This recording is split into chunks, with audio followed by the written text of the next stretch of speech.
I'm your host, Steve Schmidt, the CEO and founder of Magnetic. I have Adam Specht with me today on the Magnetic Podcast. Folks, we are entering season 2 deep in the bowels of the sellers. We are now talking comfortably about content, comfortably enough to invite people from the learning and education department on the show. If you knew me growing up, which is probably about 1 to 2% of you, then you would know that training was always my Achilles heel. I'd say, oh my God, we have training coming up. God, no, take me out of the field. Oh, man, worst. And I never could view it with the ROI. And it still took me until today. It will take me till forever to reinforce that. Forcing myself into learning sucks. I love to learn the things that I want to go learn. Selfish little me, right? Adam, welcome to the show. We're going to talk about learning. We're going to make some fun of it today. But we're also going to make fun of salespeople. We're going to make fun of ourselves. And we're going to keep people listening for 7 minutes because the average dwell time is 6 minutes. So if you're still listening, congratulations. You have a brain and a soul and a heart, and you're smart enough to choose us over everybody else on the internet. Now, Adam, why would anybody choose you to be on their podcast? Well, you know, I think the real heart and soul of it, Steve, you hit the nail on the head. When most people hear the word training, the first thought that goes through their head is, oh, dear God, get me out of this. I don't want any part of it. People want to focus on what they care about, but training doesn't have to suck. And that's what I do on a daily basis. So I'm looking forward to chatting on a deeper level. People also don't like things like fitness, eating well. And I said my big word for this year that I really believed is the word because it smacked me in the face. I didn't choose it. I can't do that. Like, oh, it's decency. It's just live, laugh, love. Felt a few consequences last year. And so my word was consequence, right? So training usually prevents a consequence. Not training, you get a consequence. You get a few consequences that slap you in the face like freaking 12-degree winter day over and over and over again. And it hurts and it hurts. And then you say, okay, enough. How could I not do this again? And the trainer goes, well, I'm still here. Still willing. What do they say? Some ideas. When the student is ready, the teacher will appear. It's funny you say that. Every time I start a training session, I have some version of I'm your Gandalf, I'm your spirit guide. We're going on a learning journey, but the learning is your responsibility. I can't make you learn if you're not wanting to. So yeah, like you say, if the audience isn't ready to learn, there's not much I can do to help. You got to be in that space for sure. Yeah. Well, thank you. You've got to be in the space. So it feels punitive. And maybe that was my problem. I always felt like, well, if I'm a top performer, what do I need to learn? I should be doing the training. Being honest, like I really thought I should have. And I don't feel that way now, of course, with what I know. But I thought, well, I know so much more. This trainer hasn't been in the field in at least 10 years. Look at him. He was at Howard Johnson's last night eating ribs. And, 9 times out of 10, that was correct. And that sucked, right? Because you were like, I know this person hasn't sold before and they don't even like sales. And so you got the trainer who was like, I guess I'll do sales training. Yeah. Well, they're either out of the game completely or they're from a totally different field or a different type of sales. They had a limited little window of success and now they've packaged that into some sort of whiz bang new system. Yeah. And at the end of the day, sales is sales, right? I mean, there's the core fundamental content or concepts. So you can repackage it into this new great system. But to your point, I grew up as a salesperson and salesperson, sales manager. And if you're sitting in that room and the trainer comes in and you can smell them out in like 2 seconds that they never actually closed the deal. They never actually sat in the room. They never really overcame an objection. They never really built trust. They never really uncovered needs. Yeah. You zone right out. Yeah. Well, and you zone right out. You waste the trainer's time too. I got to think as a trainer, if I was a salesperson, I walked into a discovery call and then 10 people out of 11 started looking off and checking their phone. I'd be like, well, I can see what you all think of me here. Do you have to have a lot of thick skin as a trainer and sort of get used to the whole, you don't want to be here, but trust me, I've got to keep you engaged enough to want to be here and give you reasons why you should want to be here? Yeah, you got to earn the sale. Just exactly like in the actual sales role. You have to demonstrate that you've got something of value. You have to win the audience over. You have to kind of burn through that resistance of people who've sat through 97 other sucky trainings before. You have to show them that you've got some ways to do something, not necessarily the only way to do it. So yeah, 100%. And you got to take some barbs along the way because they're going to test you. They're going to push back. They're going to try you out. Yeah. So yeah, it's kind of like a kid, right? I think about this with my kids. I listen to a lot of kid podcasts. Not kid. Well, that's weird. Sorry, let me clarify that before the authorities show up at my house. I listen to a lot of podcasts about parenting, about my. Do you know the words to Frozen? Is Yeah, that I would definitely. Come on. I know the words to Frozen. I also know the words to NWA, and I try and not believe that some of the things that the kids do, and then I go back and go, it's not that different from when I was kids. I didn't want to listen. I certainly, at any given choice, would sort of go against the grain and say, like, I'm not eating that because you told me to, or I certainly wasn't aware of like what was in my vegetable. We didn't have the internet, so I didn't scan my food on my fitness pal and go, well, I'm getting enough magnesium. Good thing I can be on the football team now. I just kind of existed in life. And I think as a trainer, I looked at educators very, very similar. If someone was smart, my bad thing, my toxic training trait, I guess the toxic training trait was I wanted to listen if they were smart. I go, okay, now I'm listening. But that wasn't always the best trainer. It was the person who maybe knew the most, wrote a book about the things I was interested in. But very few people would like that. Same with my musical taste. I would follow musicians that other people wouldn't like. I'd say, well, you don't appreciate, Radiohead's really an upbeat band. You just don't know it. They're like, I don't know, man. And I always felt like, what am I missing in the context of the things that everybody else is interested in? And it came to my knowledge that eventually in time that it really behooves people in their careers, in their professional lives, as well as their academic lives, to show up and learn. I believe that learning, Adam, and I'm going to get into this and get your take on it, is one of the things that keeps our brain active. It also keeps us as an active member of society. And by learning, you can, it's one of the greatest currencies. It's one of the greatest wealths. You learn. And now that I listen to podcasts, endless amounts, probably 50 hours a week now of 1.5x learning things I didn't know about, retaining it in my brain, understanding that process. I go, wow, why wasn't I doing this when I was 20? And they're like, yeah, we call it books, dumbass. And you paid a lot of money to go do it. And now you're doing it for free at the gym on a treadmill. Come on, man.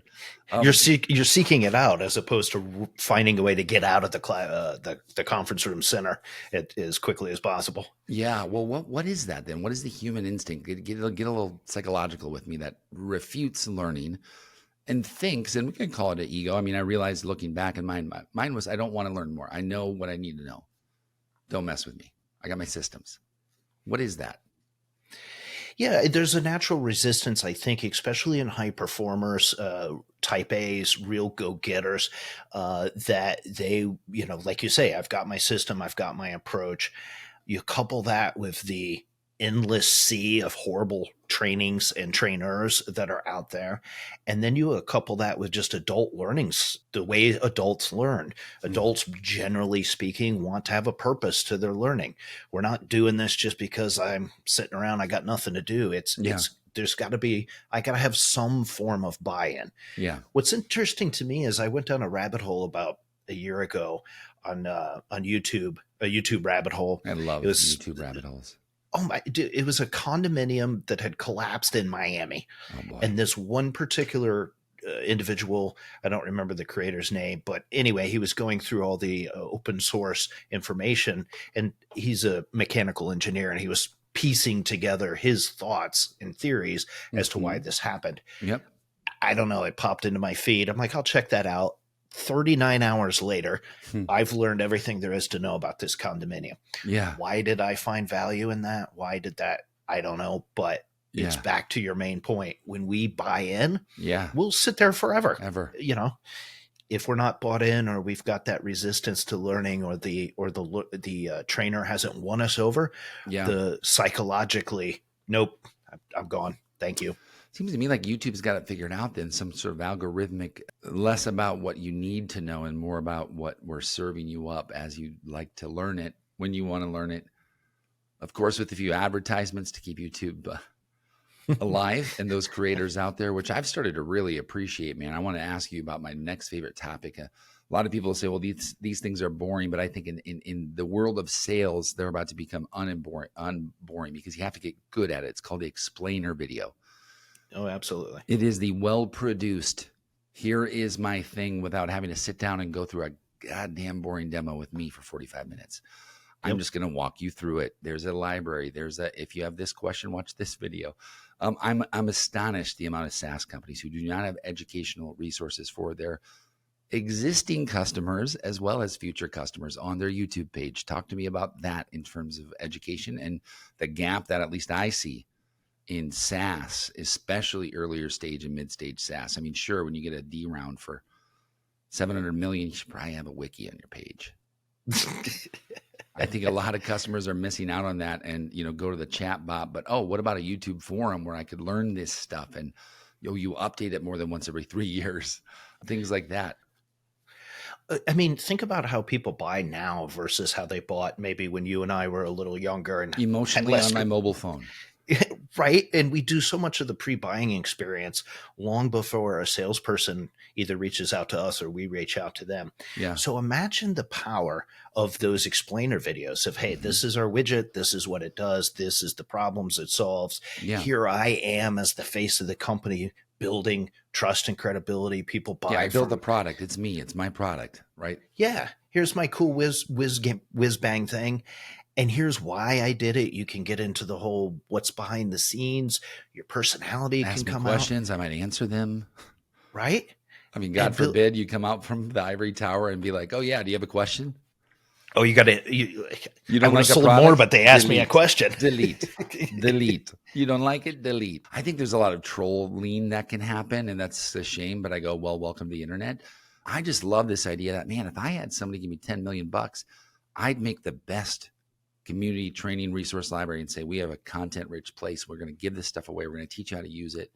We're going to give you video on demand that's just constantly dripping out to you. Well, I mean, it's the whole social media creator concept just in a sales language and vehicle.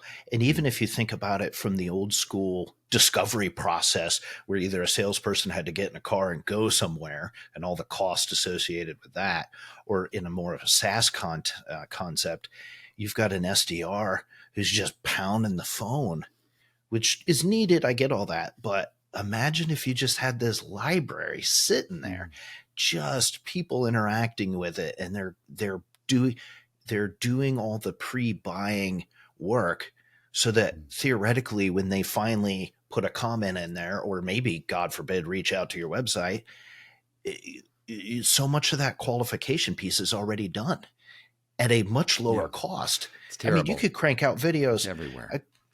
I got a phone right here. Surgeons. I mean, you could crank out videos just orthos. They should wear GoPros and go, hey, follow me around for a day. Like, because then when I want to find out about a surgery, I get, there's what it's like. Yeah.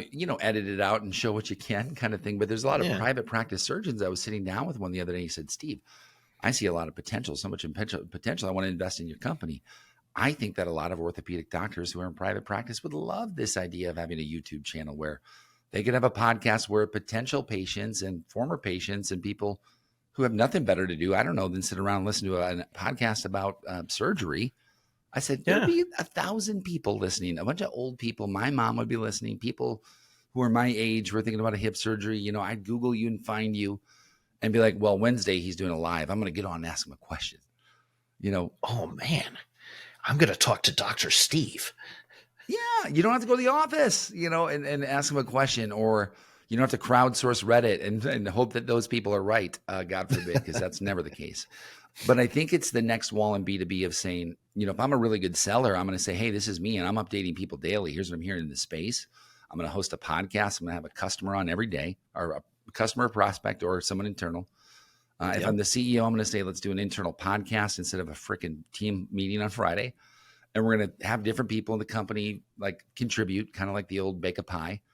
And, and that's the new company vibe. And we're all learning this way. And it's less about the LMS. That's the check in the box on now. It's a 5-point quiz so we can justify the ROI on learning. And it's more about, did you learn? Do you care? Show up to the ones you care about. Don't say we're not trying. We're bringing in learning all the time. We're bringing it outward. And I think that when you educate, we've seen people like Justin Welsh as a solopreneur do very well by educating people for free and pretty much taking apart his book and making it his newsletter and then saying, oh, by the way, you can buy my course. And he makes $1 million a year by teaching people how to be a solopreneur. Yeah. Alex Sheridan, same sort of general idea. You use Alex for videos, don't you? I can tell. I love it. I love it. Okay. Love his stuff. Imagine a sales manager on a Friday, Friday roundtable thing, instead of, okay, we're going to do, role plays, or we're going to do, we're going to teach you how to spam everybody's inbox with the Yeah. same email that everybody else is sending them. Pay attention. We're going to carve out an hour, and we're going to all record a quick 30-second intro video, and then, go round table on what do you want to include in that? How do you win customers over with that? What have you? Buy Chris Bogue's course, shout out for him about video selling, and then maybe watch that as a group. But this whole idea of content selling, like you say, building a library, investing the sales training time in something like that. Can you imagine the ROI on that? If you have 10 people, 2 of them aren't going to do it, 2 of them are going to crush it, and maybe 3, 4 in the middle will try to do some of it. But imagine the ROI from the side of the spectrum that does it. Teach people what to do. You'll make so much money. I think back, if you think about the opportunity here, go back in time with me. If you are old enough, and if you're not, just, don't act like you're not old enough to remember what this is like, because they still do it. But the automobile, the year was 2001, 2002, whatever, 2007, YouTube, whenever it came out. And I thought, well, why is this guy just showing everybody how to change the engine oil on YouTube? What a nice guy. But why? And I couldn't figure it out. And I remember someone saying, well, I don't know why. That's really weird how he'd take his time and just do that. A lot of people know that. Why would they stop and make a video out of it? Is it an ego thing? And I was like, I don't know. They must want to feel really important. And what I didn't see was the link below that said, click here to buy Pennzoil. And that gateway was giving that person 10% of every bottle of Pennzoil that they said. And if you want to keep the lights on, don't be afraid to hit subscribe and click on that link below. I am not partial to Pennzoil. I do not get paid by them unless you click that link. So click the link, damn it. Whatever that is. They were getting this residual creator economy money long before we called it creators and economies. It was called advertising, right? Product placement. And so when I think of the new creator economy, I think it's teach for free, product place for money. So if I'm going to go teach a course on top of funnel selling, I don't charge anybody, but I get Gong to give me $100,000 to feature Gong as the call recording software. I think that's the kind of training that when we're giving it away to get people to want to pay attention now, it needs to be great. I really feel like it's got to be great. And I don't know if you've seen Chris Orlov's amazing site called P Club, but I think it's one of the better training repositories that a lot of people have yet to hear about. And it's really the first place. And I'm just bringing this up honestly to say, like, it's mind blowing how a lot of people would say, well, I didn't realize this existed out there.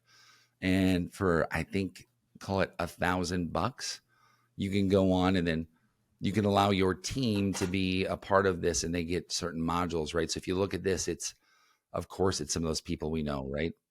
And so you can go in there as a SaaS team and say, oh, I need the cold email conversion course. There's the building the cost of inaction course, the 7-figure seat swelling. I get all these courses as a subscriber, and he's doing a good job of selling, call it that, learning on demand, where now, instead of those companies maybe who were having bigger training departments or less effective training departments, he's challenging that, saying, I've got learning in the cloud. You don't need to get a trainer. You can just pay $500 a month, $1,000 a month a person, have unlimited training. Is that an effective model versus, call it, the fly me to Bloomington, Minnesota, feed me, stuff me, get me drunk on tequila, make me regret the night on a Sunday, coming to training on a Monday and be like, well, I'm here. I remember 3.5% of anything you tell me. Yeah, I'm here and I can't wait to meet friends. And by Thursday, I'm going to meet, I can't wait to leave. Yes. That model that you just showed absolutely can be an effective learning strategy for an organization if you really curate the right people and the right topics. And it's like you mentioned with Reddit. There's some great information on Reddit. There's some hot garbage on Reddit. Yeah. And the same thing exists in some of these canned training programs. Some of them. I remember most of them. A lot of them, yes. Mine I remember too. way I'm back. I'm just going to say mine too, by the way, Adam. It's what we knew at the time, right? Like you right? Get it up there and say, I got to tell everybody about this. People need to know this. Oh, and then they need to know this and this and this. And next thing you know, it's 411 hours later. I remember back in the 80s, a guy, Bob Veener or something, my dad, who was a salesperson, had some cassettes, if you remember those, popped them in the car. And, it was the same warmed over sales stuff, Mm-hmm. have a firm, hearty handshake. Some of those canned resources absolutely can be useful. The trick is really picking the right one. I'm a bigger fan of building your own internal training resources Mm-hmm. because it's not really that hard. It's not that cumbersome.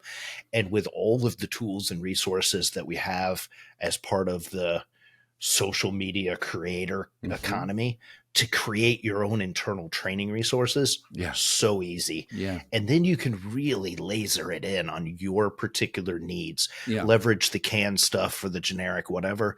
But then if you're that ortho and you have a salesperson for some reason who's working for you, Yeah. you could really dial in the right messaging for Yes. that need. You can really dial in the pain points for that industry. Yeah. Well, You can leverage the culture of that organization. So long story short, yeah, I like home built learning programs yeah. is a good starting point. Yeah. Well, it's what people forget is on Instagram that this is not medical advice, Right. but yet I'll shove this thing up my up my earlobe or whatever, like, and just see if it will work. But when it doesn't, and I end up in the emergency room, like, I can't believe you would share that on social media. I don't know. I mean, I didn't think you were crazy enough to do it. I it just learning. There's not a limited information seems infinite. It is to me the hours in the day, and then eventually your brain kind of goes enough, right? And I love, love, love, love, love to learn YouTube, LinkedIn, backend engines, lead systems. I mean, I run a one-person company with an awesome team of writers and freelancers and videographers, right? So for me, my day is bending that neuroplasticity and neurodiversity where I feel like I'm 46. I've been doing this a while. I can understand their book of business well enough so they don't go hire maybe that CRO. They do trust that I can drive it and understand it. And even some days I go, well, shit, man. I mean, this is beyond me. And it's usually because my brain can't bend that many different directions, or I can't switch from the idea of a CTO thinking about the next phase and generation of DevOps and then switch to invoice factory and then switch to negotiation training, because it's a totally different problem being solved. It's a totally different buyer. It's a totally different social channel, different tone, different message. But that's what I love about it, because I was always so bored selling one thing, and I sold T-Mobile at them. The trainers there hated me and loved me. Loved me because I challenged them to make them better. Hated me because I knew way more than them about the CRM. They didn't know shit about Salesforce. And I'd be like, when you can train me on Salesforce and the rest of the team here, come back. Until then, and it was a joke, but I think they were kind of like, I don't think he's really joking. I think he's serious. I just felt like, I can't believe a company like us doesn't have a formalized training program. I can't believe we bring in just people once a year and we show up in a conference room, pay a bunch of money to get everybody drunk, call it a sales kickoff, and expect that to stick. And because it Yeah, never that makes did, no it impact. made me so pissed. And it wasn't even my money. I couldn't even manage my own money correctly. So I was sitting there judging other people, of course, like, what would they do? What a waste of money. But, and I'd go and I'd say, well, nobody retains anything. Like, I don't even know when we're going to ever talk about Who Stole My Cheese again, because that was a great book. Cool. I read it like 6 times, but we've never implemented it. The Challenger sale, beautiful sales methodology. Good luck training a culture on that. That involves some serious investment. Yeah. And I felt like basic training is enough for a lot of people. I feel like upskilling would retain certain people at companies. Talk to me about the importance between the two. So getting people trained in to be a good employee versus upskilling them to keep them longer, to retain them, to maximize, call it, their productivity. What is the difference that a trainer needs to have versus, like, I am the gateway drug, welcome to the clown show, versus I'm going to upskill you now? Is it more of a specialization, right? Yeah, I think the real difference, Steve, is that when you're doing the basic training, you're trying to accomplish a couple different things at once. You kind of hit the nail on the head. It's here's the basic skills for the role. You're doing some culture, or hopefully in a good program, you're doing some culture education about the organization. You're also doing some evaluation of those new hires. Is this really a good fit? Because our recruiting, sourcing, and screening processes on the front end, don't always get the right people in the right seats on the bus. So in new Mm-hmm. hire, you're trying to do kind of all of these different things at once, and you have to have a trainer or processes in place to check all those boxes. Yeah. Upskilling usually is about, okay, now we have this person who's kind of past this threshold, Mm-hmm. and assuming they're not goofing off on the job or what have you, Mm-hmm. it's how can we help them be better? How can we help them move forward? So it's much more of a collaborative experience. It's Mm-hmm. you should be collaborative at the basic training level as well, but at the upskilling level, it's really about how do we get you those tools that you didn't have. And going back to when you were, younger in your sales career, that resistance was, this trainer doesn't know a damn thing, and they're not going to give me anything new. Yeah. So I could be out closing a deal right now. Yeah. So upskilling is really about, how do I synthesize data and knowledge and tools and get them in this individual's head, give them a little bit of practice to use it so they can go out and be better. So it's two very different overall outcomes that you're trying to achieve Mm-hmm. in those two segments. Neurodiversity, neuroplasticity were big buzzwords, still kind of are, mostly because people don't know what they are, and we're all armchair psychologists. Throwing the I word, saw Dr. Oz once. yeah, narcissist. That's a great word of 2023 too. Like everybody loved that one all over again. And we all, we're all experts, right? So we can diagnose ourselves, diagnose everybody else. Don't talk about me. Just want to judge you, sort of deal. But I like those words because to me, that is where a lot of satisfaction in my life comes from. Switching topics quickly with clarity. Some people can't do it. It just throws them off. Whereas others can. Is talk to me about that. Is define what is neurodivergent and neurodiversification, and then neuroplasticity, because those are three different things that are very, very different. And I think a lot of people would be surprised at maybe what the definition is and then how we can use it in our vocabulary. Well, let's go about it the other way around. How do you switch those topics so that your learners don't get bored? Hugely important. And the adult brain wants to, like I said, learn for some sort of purpose. And if you sit on a topic for 20 minutes, half an hour, something like that, Yeah. you're like at collegiate dissertation level, when in most job roles, 10, 15, 20 minutes of topic is enough to kind of get the point across. And most of that time should be them doing something with that information, a game, an activity, hands-on experience, role play, some of that kind of stuff. The other thought is, how do you get the learner to learn the lesson for themselves? So it's not just, I'm going to transfer this knowledge to you, Steve. Here's this lesson about, ancient Rome and blah, blah, blah, blah, blah. I've already lost you. I can see it in your eyes across the screen.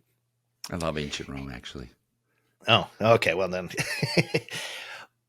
the second you start trying to cram information into somebody's head, you're going to have that resistance, just like in sales. If you sell to somebody, the resistance is already there. Yeah. So how do you get them to figure out the information for themselves? And then again, that's where you get into this idea of, changing subjects, getting some buy-in, and that information is much more fresh in their minds. The last point is really about repetition. How do you give them a chance to go back and repeat and refresh this information? People aren't tape recorders. So just because you said it one time in passing in a 3-hour dissertation, they're not going to retain it. Give them a chance to use it, practice it, apply it, and repeat it some. And then you're going to get much longer retention rates. So when we come back to the big fancy buzzwords, being able to hop between subjects like that, being able to mix things up for people, being able to give them a chance to repeat it, you're going to keep people interested for much longer. Well, I feel like there's somebody, I'm just going to bring up an example for you. I got a couple more, three more questions here. And we're going to get some tactical advice out to our listeners on things that you would advise them of and to do and not to do. David Goggins is an interesting guy to me. Like I bought his book, read it. I was kind of like, okay, this guy clucks pretty loud. Like I get it. Like this is his thing. And I was like, okay. I listened to him again 2 months ago on the Huberman podcast, Huberman Lab, maybe a month ago. I was blown away. I thought, God, this guy's leveled up. Holy smokes. He was so much better at talking very precisely about exactly what his thoughts were. He didn't mince around it. It was almost like his pitch. Like he knew exactly in the podcast when to be like, I don't know how to be normal. He's like, I start every day in the cellar, man. He goes, and it really resonated with me because I was like, yeah, me too. I'm like, yeah, I start in that really bad place too. You're like, man, I wake up and I feel pretty good. But then I'm like, immediately like, fuck this, fuck that. And it's like, and so I'm listening and I'm nodding my head and I'm like, oh, he knows his audience because I'm not the only one. And the point of where I'm listening the most is when I'm doing this. And you were just nodding your head. We're just going, fuck yeah, man. Like, get me in the conversation. And you said something about the way people buy. And I have found that the way that B2B can best think about it, and we can break it down to the salesperson, but I'm really talking about a message on content, is when I'm talking about the problem, you're almost picking up what I'm putting down, and that's the videos you're making, and you go, who the fuck is Adam Specht? And all of a sudden I'm watching your videos and you're like, here's me next to some woods and I'm talking about this thing in my backyard. Now I'm over here and it's just a regular old guy talking on a porch. I fucking like this guy. Like, this is my kind of guy. Maybe I'm going to follow this guy. And now I'm subscribed to you. I'm going to get every new video you put out. And when I was in this experience, I was in like month 4 of denial that, I got divorced and it was a good idea. And then all of a sudden it struck me after like 8 months that, I want to marry my ex-wife again. And I remember she did not think that was a great idea right away. She thinks it's a better idea now. We're partners. We're back together. But I went back and I went, how to get your ex-wife back when you want to marry her again, but not just sleep with her. Not like that. Like when you really love her or whatever the Google search word was. And all of a sudden there's all these people on YouTube. Of course, there's all these coaches, right? It's like, yeah, 400 million responses or suggestions. Oh my God. And don't even go to Reddit because like Quora, Reddit, like, oh no, like the articles are very judgmental and like it's hard to really follow and watch. But I found a guy eventually after like 3 days of sifting through these, because then the videos know you. And now I'm being fed just this content, right? I'm like, people think I'm a psychopath for sure. I don't even care. But you're running 30 miles with David Goggins 1 minute. Oh yeah, it led to, trust me, one thing led to another. But I got to the guy, and the guy who I found was an African-American guy. Really, for all intents and purposes, coached mostly African-American men, didn't know it, but he really resonated with me. I found him, connected with him, bought his learning materials because it wasn't about, it was about being a better person, really. And then I would start to go to his YouTube lives. And then once a week on Thursdays, I'd be like, I'm going to be at his YouTube live.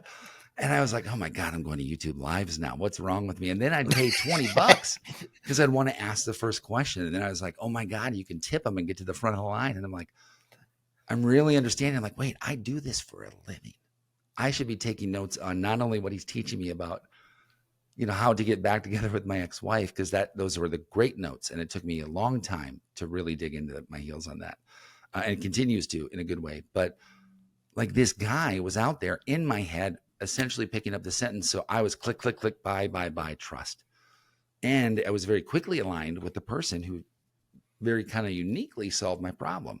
And so my point to you is that experience of maybe what I described to you as unique to me, but very important to me. Like when I went through that, I use that because, wow, I'm convinced that I want to help other people create content that can change their life, and not just crazy ways like that, but other ways like, oh, I need some B2B software. Fuck, if I could just get some piece of software that solved this problem. And then they're like, Adam Specht goes, and you did. And welcome to our explainer series. We're going to talk about 5 reasons why you wouldn't want to buy our software, because it's not for everybody.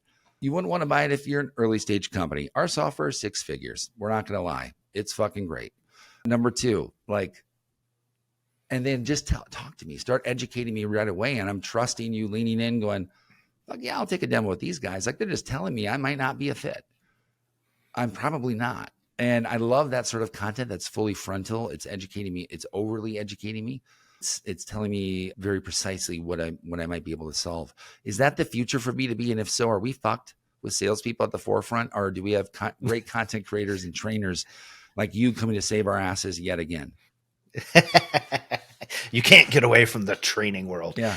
No, I think in basic terms, salespeople are always going to play a role in the process, but what role they play changes and morphs over time. Yeah. If you think back to the olden days of medicine men who went out into the great great beyond and plied their I know one goods of and those guys whatnot. now. I call him Ronnie. Is he still a medicine man? Never mind. And medicine man may or may not be an appropriate He's term my anymore. Uncle I don't Ronnie. He even lives know. down the street. I think you hit the nail on the head. I think businesses are looking for a way to be better, faster, and cheaper of lining up with their core customers and doing so in a more cost-effective way. There you go. And the olden days of dispatching a salesperson out to jump on the airplane and go do the milk run, and we're going to Fort Wayne, Indiana, and setting up Sounds camp for great. 3 days, which I've done, by the way. Red Roof Inn. Yeah, probably multiple times. Right? All of us, when we need to, or most people, when they need to do something, how do I change the toilet fixture? You go right to YouTube and you start searching that out. On your mobile phone while you're fixing the toilet and hoping you don't drop it in the toilet. Exactly. Oh my God, how do I, and they show you how to do the thing. But so imagine if you're an early stage startup and you're like, I need software to do, to catalog whatever. Boom. And now you're in this series and they're telling you, this is how we can help you. This is what we do. This is what we don't do. This is the qualification and discovery process is now so streamlined and cost effective. Yeah. To get back to your main question, no, I don't think salespeople are just, removed from the process. They just got to do the game a little differently. Yeah. And then it falls back on trainers, whether internal company trainers or the gurus at large, to say, this is how you do it. It's not that hard. Do ABC. I feel like if I was a trainer right now, I'd be looking at getting back in the sales game and say, I'm going to go get great at content, get great at producing this kind of content. That's my territory. It's called the world. And my channel there is the internet. And I'm going to build it over time, brick by brick, piece by piece. And I'm going to have a link at the bottom of my page, and I'm going to continue to drive them to call to actions, right? Yeah. Oh, absolutely. And we're seeing that. I mean, you and I both spend a lot of time on various platforms, but we're seeing people who say, this is how you do it. And they've got the lives, and they've got the in-person things, and they've got the quick little hit videos, and they've got the click here's and all that. So it's definitely happening. I think it's just, how do you get that out of the world of SaaS and solopreneurs and into the corporate boardroom of the mid-sized companies that are so tied to that traditional sales methodology? Once the 20 to 200 person size organization, once they on average accept this idea of this is what selling can be, oh man, then there's going to be an avalanche of new sales gurus with boring cassette tape series. Well, I think the viral selling can happen in B2B. I'm not talking about viral posting. I'm talking about viral selling. I'm talking about a rep, for all intents and purposes, that used to say, I can only sell to Baton Rouge because, that's my territory. They can now sell everywhere. But if they really come up with the best piece of content and make it actionable and consumable and something people can buy or buy from, then that's the source. Like Morning Brew, for example, they're a newsletter. They're a boring newsletter, but they're a very big $500 million boring newsletter that said, like, we're going to go to colleges and we're going to have these college kids be the newsletter for college kids. And we're going to get ambassadors to do it for free. And they're going to be able to sign up kids at their college and tell them that Morning Brew's that's long before really the internet was what it is today. And I think, to your point, sales is sales. Doesn't change. The motion changes, maybe the way we consume it. Maybe we don't sign on the dotted line. Maybe we click on, here's my credit card. We buy as quick as we educate ourselves. And we don't understand software a lot. So we have to meet a lot and go, what does it really do? Does it really solve this problem? Because I think that's where the education can't be left in the sales cycle. It needs to be left to them to do it on their own. And to me, what better way to get content out there to help influence, call it the sales cycle, than to give them content to view when you're not around? Well, and even beyond the evergreen content, which is the main point of what we're talking about, you touched just earlier about the whole idea of incremental revenues. Yeah. So, the primary is give as much as you can away for Mm-hmm. free. But think about setting up revenue streams of, hey, do you want the 30-minute beginner boot camp on how to use our product? Yeah, we'll do that. It's, whatever, $100. Click here, we'll get you signed up, and now you have these customers who maybe are brand new, and now you've got this additional revenue stream. Or pay $20 to be the first time speaker. You get enough people doing that at enough live events over the course of a year, and you got another bucket of income. So Mm. those maybe aren't the world's greatest examples, Well, you just but gave us a I real life that example and a good plug, Adam, because we got one question left. But I'd be remiss to not say that this show is sponsored by the commissions that we earn on our fucking own, and nobody sponsors it at all. But we do feature explainer series, and we're up to about $1,200 a month right now, and people clicking through and buying pieces of software that we talk about, i.e., Apollo, Love Apollo, Self Disrupt, Ocean.io, fantastic. different pieces of software that they come and buy their thing. They see value in it. They pay them every month, and we get a little sliver of the pie. And someone said, oh, wow, that's an interesting stream of income. I said, yeah, it's kind of like, I feel grateful. At the same time, I feel like it's starting to pay the bills for the content. And I could see, and someone says, is that the future of your business? I said, well, I mean, shit, in 5 years, I might be able to make a video and be able to have a call to action that makes 10K a month. Wouldn't that be fucking great? But that's some good beer money or walking around money or whatever you want to call it. But you Money. pay the price for 10 years to get there, right? Because it's the 10 years of proof before there of, oh, this guy or gal is legit. They know what they're talking about. So when they give me a link to click, I know it's not bullshit or some fly by night AI company that's going to steal my credit card information. That Chrome extension worked great until my computer stopped working. And I think that I'm just excited. I'm excited about learning more than I've ever been. I was excited to ask you to be on the show. And you're like, well, I'm not the content expert. And I'm like, you are a learning and development person who knows content better to keep people's attention. And that's the question here, is the tactical piece of advice. Tell our listeners before they go, how do you keep people's attention in social content, linked in particular? Maybe you can be a little judgmental in this. How do they keep your attention? What do they not do? What do they do if they're creating content as a salesperson and they want to keep your attention, or a creator in general? Well, we won't even limit it to salespeople. A couple different things get my attention very quickly. Number one, they get to the point very, very fast. There isn't some long-winded, hi, I am thing. Number two, they speak in a language that makes sense to me. So it's talking about my pain in a way that makes, there's the right verbiage, the right language that makes sense to me. I'm a sucker for creativity. So if you've got some new weird camera filter or weird transition, or even just the slightest little funny thing in there, let's do that. That's fantastic. And then a little bit of energy, like the presenter, like giving a damn about what it is they're talking about. So those are the things that suck me in quick from a social media perspective.